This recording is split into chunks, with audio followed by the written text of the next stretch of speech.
গত কিছুদিন যাবত ধারাবাহিকভাবে দেখছেন আপনারা যে বিভিন্ন জায়গা থেকে চুরি হওয়ার ঘটনাগুলি অনেকটাই আমরা সাকসেসফুলি অনেক জিনিস উদ্ধার করতে পেরেছি। গত মাসের 15 তারিখ এবং 21 তারিখে যেই চুরিগুলি হয়েছিল, বিশেষ করে শিউলি দত্ত এবং সাগরিকা চক্রবর্তীর বাড়ি, যেটা শিবনগর, সেখানে আমরা 7 জনকে ধরতে পেরেছিলাম। সেখানে কিছু চুরির জিনিস আমরা উদ্ধার করেছিলাম।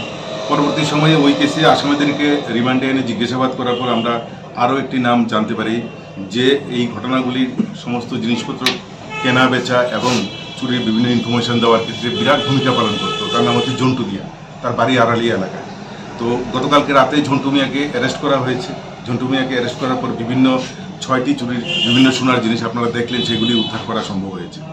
এবং গত রামকৃষ্ণ বিদ্যামন্দিরের যে চুরি হয়েছে সেটা সেই ক্ষেত্রে আপনারা দেখেছেন যে সেখানেও 22 জন চোরকে ধরা হয়েছে।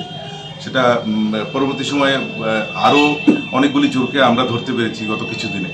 তো আমাদের একটা বিশ্বাস যে গত 15 দিনে যতগুলি চোর ধরা পড়েছে শহরে, সেই ক্ষেত্রে আমরা চুরির ক্ষেত্রে একটা বড় সাফল্য বলতে পারি।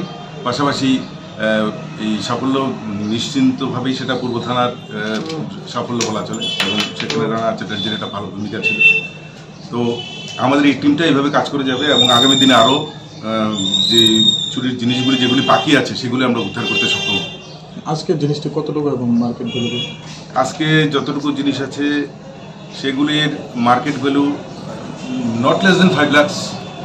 এগুলো কোন জায়গা থেকে চুরি হয়েছে?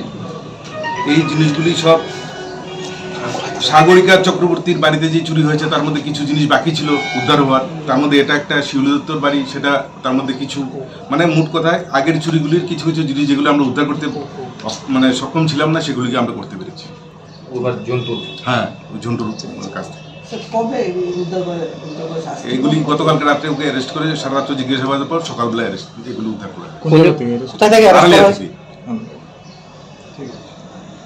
ওর বাড়ি থেকে এগুলো মজুত করা হলো। হ্যাঁ।